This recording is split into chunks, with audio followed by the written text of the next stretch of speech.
Je suis particulièrement fière de vous rejoindre aujourd'hui, de parler des soft skills, particulièrement de la négociation. Des soft skills parce que ça répond entièrement à la devise d'Extia, d'abord qui, ensuite quoi. Ça, c'est vrai pour la négociation. Il s'agit d'abord de gagner la confiance de la personne en face. Si vous n'avez pas la confiance, si la personne en face est sur la défensive, si elle est braquée, vous n'obtiendrez rien d'elle. C'est très important de commencer par le d'abord qui et ensuite d'aborder le quoi, d'aborder l'objet de votre négociation. Je suis très contente aujourd'hui d'intervenir avec Maître Bailly qui vous donnera le cadre juridique de la négociation et des exemples de négociation juridique. Parce que la négociation, c'est quotidien. Parmi vous, vous avez entendu qu'il y aura 15 à 20 changements de poste par carrière. Alors, imaginez combien de négociations salariales, combien de négociations à l'embauche, combien de négociations commerciales. Donc, la négociation, c'est extrêmement large. Ça s'applique à beaucoup de domaines. La négociation juridique a cet avantage d'être très cadrée, donc d'être un excellent modèle pour les autres types de négociations. Donc, comment est-ce qu'on va s'organiser? Je vais commencer par vous donner quelques conseils qui ne devraient pas trop vous étonner parce que la négociation, comme l'ensemble des soft skills, c'est d'abord du bon sens. Donc, quelques conseils et Maître Bailly m'interrompra lorsqu'il faut ajouter des choses. Oui, bonsoir à tous. Je suis tout à fait d'accord avec vous, Laura. La négociation, c'est polymorphe et on la retrouve partout. Nous, les avocats, on la retrouve dans notre métier et à différents stades, mais finalement, pour ceux qui sont amenés à évoluer, à changer de métier toutes les quelques années, je pense que apprendre, travailler sa négociation, parce que ça se travaille comme un art, à mon sens, et je pense pas le maîtriser, ça se travaille et on apprend beaucoup et les conseils, je pense que Laura va nous partager, que je vais vous partager les principes que j'ai essayé de tirer de mes échecs vont vous permettre de mettre des petites billes supplémentaires qui vous aideront à négocier au mieux vos contrats et autres. Nous, les avocats, on a plusieurs types de négociations. On a la négociation, disons, la moins intéressante, c'est de négocier ses honoraires. Et ensuite, on a les négociations pré-contentieux. Donc, avant d'être en justice, c'est une phase de négociation. Il y a la négociation contentieuse. Donc, on est encore en train de négocier avec la partie adverse, quand bien même il y a un procès en cours et on sait qu'éventuellement, le juge va condamner une des parties, mais on peut quand même négocier et peut-être trouver un accord avant la négociation du juge. Et souvent, on se dit qu'une bonne négociation, c'est mieux qu'une mauvaise décision de justice et ça peut aussi aller plus vite. On a même des négociations en droit pénal et j'en parlerai un petit peu tout à l'heure. Ce qui fait que la négociation, elle est, en tout cas pour l'avocat, elle est partout et c'est pas uniquement ma pratique. Et il y a quelques grands principes, voilà, que je tends à utiliser à chacune de mes négociations. Et bon, parfois, j'ai l'impression qu'ils fonctionnent. Avant d'entrer dans des conseils précis, j'ai envie de redéfinir, c'est peut-être mon côté juriste, redéfinir le cadre juridique de la négociation, parce que cadre juridique, il y a en effet, parce que le code civil, j'imagine que vous connaissez, il n'a pas oublié cette phase des pourparlers. On aurait pu penser que finalement, il aurait uniquement évoqué les contrats. Et en fait, il vient nous préciser que dans les contrats doivent être négociés de bonne foi. Alors, j'en profite pour ajouter que ce que tu dis est très intéressant puisque ce cadre, on le retrouve notamment dans les négociations diplomatiques. Donc, c'est l'occasion de préciser qu'une négociation, c'est pas forcément deux parties, ça peut être beaucoup plus. Et dans les négociations diplomatiques, ce qui va être particulièrement important, et vous allez voir que ça s'applique à d'autres types de négociations, c'est de définir quel est le moda, ça veut dire qui se charge de quoi dans la négociation, et quelles sont les lignes rouges, quelles sont les valeurs sur lesquelles vous ne reviendrez jamais. Une ligne rouge célèbre dans la diplomatie française, c'est on ne négocie pas sur des questions financières avec les terroristes. propose pas d'argent en réponse à des demandes de rançon. Et donc, que dit le droit là-dessus? Alors, il nous parle de bonne foi. Évidemment, le droit pourrait essayer de répondre à toutes les situations possibles et envisageables. Il utilise des termes un petit peu flous. Donc, on nous dit que les négociations doivent être faites de bonne foi. Et quelque part, ça, par rapport à un conseil, je pense qu'on pourrait donner sur les négociations, c'est être de bonne foi et aussi, je pense, souvent essayer de créer un environnement qui favorise à la négociation, qui fait en sorte que l'autre a envie de négocier avec nous. Généralement, ça passe par la sympathie, ouais, voilà, la sympathie, un petit peu de gentillesse, être un petit peu mielleux. Moi, je le vois notamment en droit pénal, quand on fait des CRPC, c'est des comparaisons sur reconnaissance préalable de culpabilité. Donc là, le prévenu et l'avocat, on est présenté au procureur de la République. Et en fait, c'est un endroit où on négocie la peine. Très clairement, on négocie, on est dans le cabinet du procureur, du substitut du procureur, et on va négocier la peine. Et souvent, ce que je conseille au client qui va être avec moi dans ce bureau, c'est de lui dire de commencer par un petit peu, s'il peut, non pas flatter l'ego du substitut du procureur, mais essayer de ne pas être virulent à son égard, d'essayer de le remercier d'avoir compris sa situation, de comprendre quelque part et de lui dire que c'est une chance de faire cette CRPC. Et ça va mettre le procureur de la République dans une façon où il va être enclin ensuite à négocier la peine et peut-être à la baisse parce que c'est l'idée. Alors là, je me permets d'intervenir parce que cette question de la bonne foi a plusieurs implications. Déjà, ça veut dire si vous ne sentez pas une négociation, si vous sentez que vous n'êtes pas dans le bon état d'esprit, si vous sentez qu'il y aura trop de passion d'un côté ou de l'autre, typiquement dans les cas de négociation dans les divorces, vous pouvez faire appel à un médiateur, à une personne extérieure. Le médiateur, c'est quelque chose qui est défini dans le cadre juridique, mais dans d'autres négociations, vous pouvez faire appel à une tierce personne. Ça a une autre implication, et c'est celle qu'on retrouve dans la méthode qui est utilisée par le FBI dans les négociations, qui est utilisée par le GIGN ou le RAID en France. C'est la méthode de l'escalier. La première marche de l'escalier, c'est la confiance. La deuxième marche, c'est l'adhésion. La troisième, c'est l'influence. Une histoire qui m'avait toujours marquée, c'était un intervenant du RAID qui s'était occupé des négociations antiterroristes pour l'hypercacher. Lorsqu'il a pu avoir au téléphone le terroriste, est-ce que vous devinerez la première question qu'il a posée au terroriste? Bon, habituellement, on se dit, il lui a d'abord demandé « Qu'est-ce que vous voulez ?» Vous demandez combien? Eh bien, pas du tout. Pas du tout. La première question qu'il a posée à quelqu'un qui savait qu'il allait finir en passoire dès qu'il mettrait le pied dehors, il lui a demandé « Est-ce que vous êtes blessé ?» Et le but de cette question, c'est évidemment pas de savoir est-ce que vous voulez que j'appelle une ambulance, est-ce que vous allez bien, vous voulez un Doliprane. Le but de cette question, c'est surtout d'abord de mettre en confiance. Parce que si on n'a pas de relation avec la personne en face, si on n'a pas de raison d'entrer dans une négociation, eh bien, il n'y a pas de négociation possible. Face à quelqu'un qui est braqué, on ne pourra même pas lui proposer quelque chose à son avantage. Donc, c'est pour ça que la confiance, c'est vraiment la première marche. Elle se distingue de l'adhésion, où l'adhésion, c'est plus trouver des valeurs communes. Donc, face au juge, ça va être, on aimerait régler cette question le plus rapidement possible et dans des dispositions qui conviennent à toutes les parties.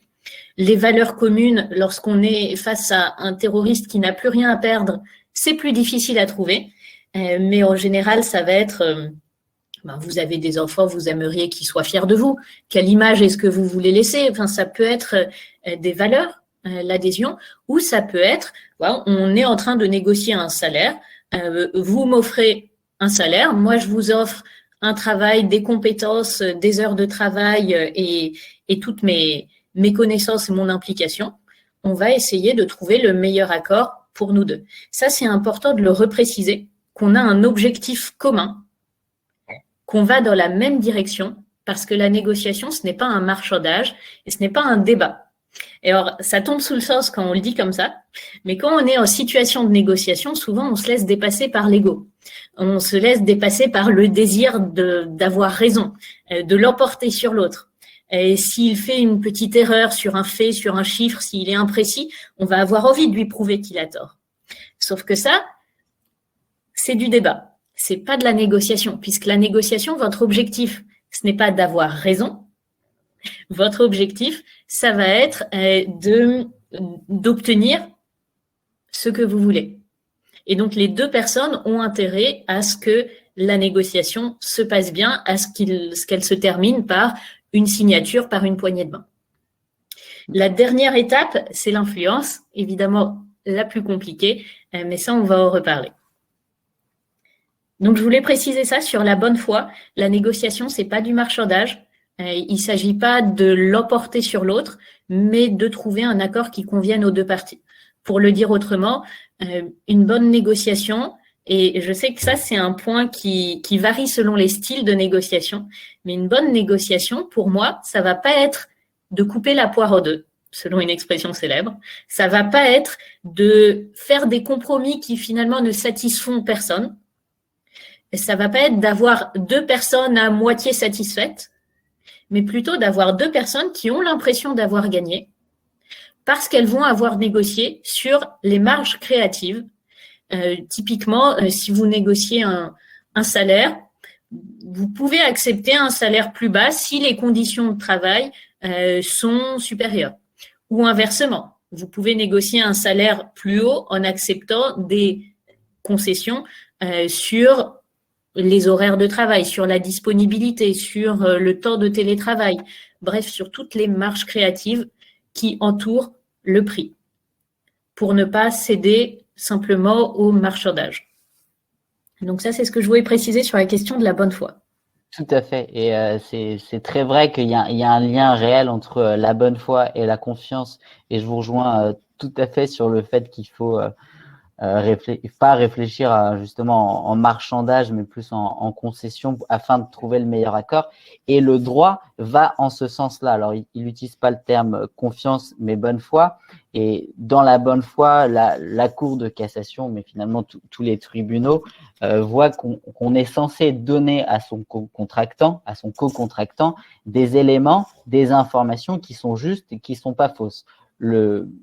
Au contraire, si on lui ment, si on a des manœuvres dolosives, le contrat risque d'être nul, risque d'être annulé. Et ça, c'est un des cas assez rares où on va pouvoir annuler un contrat, c'est le vice du consentement. Et c'est le cas. Et en fait, moi, j'ai finalement beaucoup de contrats, beaucoup de contentieux où je demande la nullité du contrat parce que je me rends compte qu'il y a une information qui était mensongère ou une information qui aurait dû être donnée et qui n'a pas été donnée. Et ça arrive trop souvent. Et justement, là, on a quitté le cercle de la confiance. Pour l'anecdote, on peut se demander si mentir sur un CV, ça peut justifier un licenciement. Et la réponse, d'après la Cour de cassation, c'est que oui. En principe, si on a un mensonge sur un CV qui est suffisamment important, là, on a manqué à son devoir de bonne foi et ça peut justifier un licenciement du salarié. Donc, on le retrouve à différents endroits, cette obligation de bonne foi et de délivrer les bonnes informations. Encore ici, un article, et d'ailleurs un des deux seuls articles qui nous parle des négociations précontractuelles dans le Code civil. Et il nous rappelle une chose qui est assez importante, c'est que si on vient rompre des négociations, parce qu'on a tout à fait le droit de rompre des négociations, on n'est pas censé, on ne peut pas être condamné par la justice uniquement parce que finalement, on ne souhaite plus négocier. D'accord ? Ça, c'est un droit. Et c'est pour ça que d'ailleurs, une astuce, une stratégie en matière de négociation, c'est de faire croire à l'autre que finalement, on n'est pas intéressé, qu'on ne va pas négocier. Je pense que Laura, on parlera tout à l'heure du silence et de prendre son temps dans la négociation parce que c'est extrêmement important. Mais à tout moment en matière de négociation, on peut dire à l'autre, en fait, non, je vais interrompre nos échanges et peut-être qu'on sera plus fort. Oui, un proverbe célèbre dit celui qui gagne la négociation, c'est celui qui est prêt à la perdre. Parce que, encore une fois, on joue sur des hypothèses. C'est l'occasion aussi de s'attaquer à un mythe qui a la vie longue. La négociation, ce n'est pas jouer au loup de Wall Street. Ce n'est pas vendez-moi ce stylo. La négociation, c'est de trouver un accord qui convienne à toutes les parties, sauf quelques cas rares. Les négociations blitzkrieg, les négociations où on est dans l'urgence et où on va chercher uniquement l'accord sans le consentement. Évidemment, ce soir, on parle de comment obtenir le consentement de l'autre. Et pour obtenir le consentement de l'autre, il faut d'abord avoir sa confiance et ensuite son adhésion. Lorsqu'on parle de négociation, vous pouvez tout à fait penser à l'exemple du couple où il y a aussi beaucoup de négociations, puisque ce qu'on va chercher, c'est des accords qui conviennent aux deux parties. Et ça donne un cadre souvent plus qu'on perçoit mieux que le cadre juridique qui est plus quotidien. Thibaut, tu avais cette expression, tu disais que la négociation, si je ne me trompe pas, c'est une danse qui se danse à deux. Un tango qui se danse à deux. Tout à fait. Oui. Et alors, comment est-ce que tu l'expliquais? La négociation, ça se danse à deux. C'est une danse et il faut la penser. Alors, sur le contexte, où est-ce qu'on danse l'un avec l'autre, quelles informations on va partager, donc quelle danse on va danser, où est-ce que lors de cette danse on va se toucher. Là, je trouve qu'il y a un vrai rapport entre la danse et la négociation. À quel moment la danse va se terminer, à quel moment je vais faire une pirouette dans la négociation, une pirouette ou à l'inverse, je vais mettre une carte forte sur la table, où je pourrais faire une concession et j'attends de toi que tu fasses une concession. Par exemple, dans le tango, à un moment, on se rapproche, puis on s'éloigne. Tout ça pour dire que oui, je trouve qu'il y a beaucoup de… Même en français, on parle de négocier un virage. C'est trouver l'accord entre ce qui est possible et ce qui est souhaitable. Et c'est pour ça que c'est important de la préparer, la négociation, tout comme on prépare sa chorégraphie. C'est-à-dire pas connaître pas à pas exactement où est-ce qu'on sera, mais connaître quel est l'objectif et la direction. Autrement dit, connaître ses lignes rouges. Dans une négociation immobilière, ça va être la hauteur du prêt auquel vous pouvez souscrire. Enfin, ça va être votre budget maximum. Dans une négociation salariale, ça va être le salaire le plus bas que vous pouvez accepter. Et aussi de connaître votre idéal. Et évidemment, le résultat se situera entre les deux, si la négociation aboutit. C'est clé, c'est essentiel de connaître son dossier. Alors nous, les avocats, on parle de dossier, mais vous parlez d'idéal, de savoir où on veut aller et que ce soit chiffré, et de savoir aussi d'essayer d'envisager où l'autre souhaite aller. Je pense que c'est que comme ça qu'on peut envisager une bonne négociation. Je vais ajouter simplement sur cette question des pourparlers. Alors, on n'est pas censé rompre une négociation de manière abusive. Et par exemple, si on a fait traîner les pourparlers pendant trop longtemps. Moi, j'ai un dossier justement où on a fait traîner les pourparlers, on a fait exprès. Ça, c'est une faute. Et je pense que de manière générale, dans une négociation, n'importe quel co-contractant qui a l'impression que la négociation dure depuis trop longtemps, eh bien, il va en avoir marre, il va peut-être aller chercher ailleurs. Je pense que l'aspect temps, la temporalité, c'est quelque chose qu'on doit travailler, quelque chose qu'on doit toujours avoir en tête quand on parle de négociation. Je pense que le silence en négociation, il y a deux catégories de silence. Il y a le silence qui est pendant la négociation, pendant la discussion, pendant qu'on parle. À un moment donné, je vais me taire. Et moi, je le fais assez souvent. À un moment donné, je me tais. Où l'autre parle, je me tais, je laisse un silence alors qu'il attendait de moi que j'ajoute quelque chose. En général, que je le contredise ou que je fasse une concession. Et ce silence-là, qui est assez étrange en soi, parce qu'on n'a pas l'habitude que quelqu'un se taise quand on parle. Ce qui va générer chez l'autre, c'est un peu un désarroi. Il il va se poser des questions, il va douter. Et de ce que je vois souvent, c'est qu'il va soit ajouter une carte sur la table, un argument important qu'il pensait conserver pour plus tard, soit il va faire une concession supplémentaire. S'il m'a énoncé un chiffre, il m'a dit, bon, peut-être qu'on peut compromettre à 20 000 euros et que je laisse en silence, bon, 19 000. La puissance du silence est… Oui. Mais ce que tu dis là, ça se retrouve énormément en prise de parole. Tu me rappelles de vieux souvenirs quand je travaillais dans les études qualitatives. Donc, les études qualitatives, ça inclut, bon, il y avait une petite partie sondage et puis c'est surtout faire parler les gens des ressorts de leurs actes, des motivations qui vont les pousser lorsqu'ils ont le choix entre deux marques de gâteaux à choisir l'une plutôt que l'autre. Et en général, on ne se formule pas ces raisons. Lorsqu'on est au supermarché, on prend les gâteaux au chocolat plutôt que ceux à la vanille, on ne se demande pas pourquoi. Et donc, pour mener les gens à questionner leur motivation, on va énormément utiliser le silence. Parce qu'on veut les faire parler de ce qu'ils ont au fond d'eux-mêmes, mais qu'ils ne se formulent pas. Et le fait simplement de poser une question à quelqu'un et de le regarder dans les yeux, ça va le mettre tellement mal à l'aise lorsqu'on a l'habitude de le faire, tellement mal à l'aise qu'il va dire quelque chose, n'importe quoi. Et évidemment, le but, ça va être de rebondir sur ce n'importe quoi pour tirer le fil et sortir son inconscient, sortir la réelle motivation de son acte, celle qu'il ne se demande pas à lui-même en général. Donc l'intérêt du silence est absolument indispensable en négociation, puisque c'est ce qui va permettre à l'autre de se questionner et donc de donner sa propre réponse, de faire ressortir l'inconscient aussi, et donc d'avoir l'impression que ce qu'il apporte vient réellement de lui. Et donc que l'accord que vous avez trouvé, c'est lui qui l'a proposé.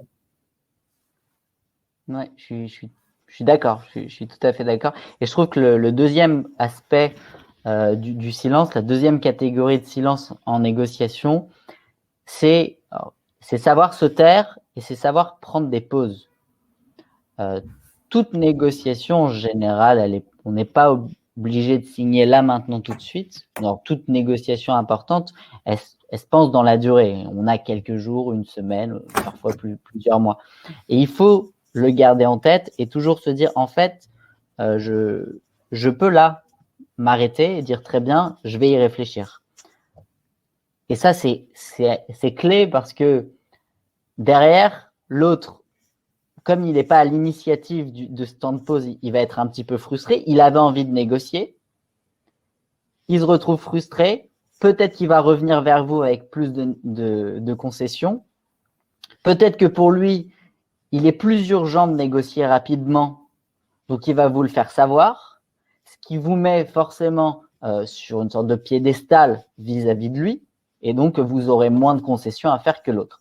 Et alors, ça, très concrètement, moi, quand j'ai plusieurs dossiers avec des confrères où je sais que là, je me dis, bon, moi, j'ai envie de négocier. En réalité, j'ai envie de négocier, mais je sais que c'est plus urgent pour eux. C'est un peu urgent pour moi, mais pour mon client, mais pour eux, ça l'est davantage. Donc, j'attends. Et j'attends, je vois leur relance. Je fais d'accord, bon, il m'a relancé une fois. Je vais faire un pas vers lui. Mais maintenant, je sais que je l'ai mis dans un état où il va me faire peut-être plus de concessions. Et en dehors de cette stratégie du silence, le silence, il sert aussi à comprendre les enjeux et à réfléchir sur le contrat, sur ce qu'on va signer. J'avais pas si longtemps que ça au téléphone. Il n'y a pas si longtemps que ça, j'avais au téléphone un ancien d'une grande boîte de conseil qui me disait maître, j'ai signé un contrat. Il m'appelle un peu en urgence. Maître, j'ai signé un contrat et en fait, je me suis trompé. Je lui dis que comment ça, vous êtes trompé, vous avez signé un contrat, vous êtes trompé, je comprends pas. Il me fait non, faut annuler le contrat. Je lui dis mais vous avez signé le contrat. Il me fait en fait, je l'ai pas lu le contrat. On était à la table de négociation avec mon partenaire commercial, mon futur partenaire. Ils étaient là tous les deux et j'ai signé le contrat sans le lire. Et ça paraît totalement fou parce que c'est un homme brillant, d'un certain âge, qui est pas facilement impressionnable. Et en fait, ils ont parlé du contenu du contrat, des modalités. Et il a signé, et après coup, quand il a lu le contrat, il s'est rendu compte qu'il s'était engagé à certaines obligations qu'il souhaitait pas du tout. Donc, c'est la grande force des CGV sur les sites comme Netflix ou les applications, c'est que eux restent dans le silence. Ce qui est une manière d'éviter la négociation. Ah, ça c'est sûr. Je ne vous parlerai pas des évolutions législatives en ce sens, mais tout à fait. Et je pense qu'à tout moment, quand on négocie, il faut se dire, tiens, là, je peux me taire, là, je peux prendre 1 heure, un jour, on peut se rappeler plus tard, et surtout, avant de signer le contrat, et là, c'est l'avocat qui vous donne le conseil, avant de signer le contrat, il faut le lire ou il faut demander au service juridique de lire le contrat, parce que ça peut arriver qu'il y ait des petites clauses dont on nous a pas parlé et en fait, elles changent totalement la donne. Et au-delà de ça, le fait de demander à lire le contrat, ça vous met dans la posture de celui qui prend la main, de celui qui mène la danse, pour reprendre la métaphore. C'est ce que les Grecs antiques appelaient l'éthos, c'est-à-dire c'est ce qui va vous mettre dans la posture dominante. Ça va aussi vous laisser le temps de négocier en plusieurs fois et donc d'avoir plusieurs verrouillages. Verrouillage, c'est un mot un peu technique juste pour rappeler ces moments où vous allez faire la synthèse, le résumé de ce sur quoi vous êtes déjà d'accord. Et ça, c'est extrêmement important de faire des verrouillages réguliers. Lorsque vous en avez besoin de couper la négociation pour la faire en plusieurs fois, de prendre des temps de pause et notamment le temps de lire le contrat avant de le signer. C'est important, en effet, pour éviter les clauses abusives ou qui vous auraient échappé. C'est aussi important pour votre posture. C'est aussi important, bien sûr, pour pouvoir voir les choses sous différents points de vue, éventuellement pouvoir faire lire le contrat à d'autres personnes. Et c'est important pour avoir ces verrouillages réguliers. Très souvent, je vois des étudiants qui vont faire des négociations brillantes avec de très bons arguments. Seulement, les arguments vont avoir un impact dans les secondes, les minutes qui suivent. Ils vont pas forcément avoir un impact sur la mémoire très durable. D'où l'importance de verrouiller et de rappeler régulièrement les différentes avancées, les différents points sur lesquels vous avez trouvé un accord. Je suis tout à fait d'accord. Les négociations, quand ça se fait pas en écran interposé avec un contrat ou un document Word, mais quand ça se fait en face et qu'il y a beaucoup de points à négocier, ça me paraît essentiel d'avoir un stylo et une feuille de papier. Ça paraît bête, mais un stylo et une feuille de papier, si c'est signé des deux parties et qu'ils ont la capacité, ça vaut contrat. Et ça engage. Ça engage juridiquement parlant, mais c'est aussi engageant en soi, dans le sens où on a verrouillé notre accord sur un point et finalement, on ne va pas y revenir. Et ça, c'est l'astuce pour toutes vos négociations. Même dans le cadre du couple, lorsque vous verrouillez, pensez à donner quelque chose de symbolique, que ce soit la signature d'un contrat, que ce soit une poignée de main, que ce soit un chèque du coude, mais à bien montrer que maintenant, la négociation est terminée. Parce qu'une négociation, c'est un début, un milieu et une fin. Et c'est très important qu'elle ait une fin parce que sinon, on se sent frustré lorsque elle est terminée pour vous et pas pour la personne en face. Et je précise aussi, lorsqu'il y a plusieurs intervenants, lorsqu'il y a plusieurs parties qui négocient, parce qu'on n'est pas forcément face à face, notamment dans les négociations diplomatiques, il peut y avoir des dizaines de parties prenantes.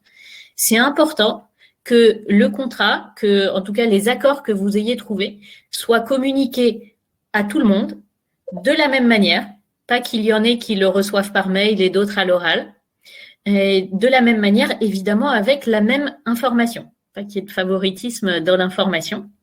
Pensez bien aussi, lorsque vous définissez l'accord que vous avez trouvé, à donner une deadline. C'est très bien de dire « je m'engage à faire telle chose », oui, mais à la faire pour quand ? Et à préciser quelles sont les sanctions au cas où l'élément ne soit pas réalisé.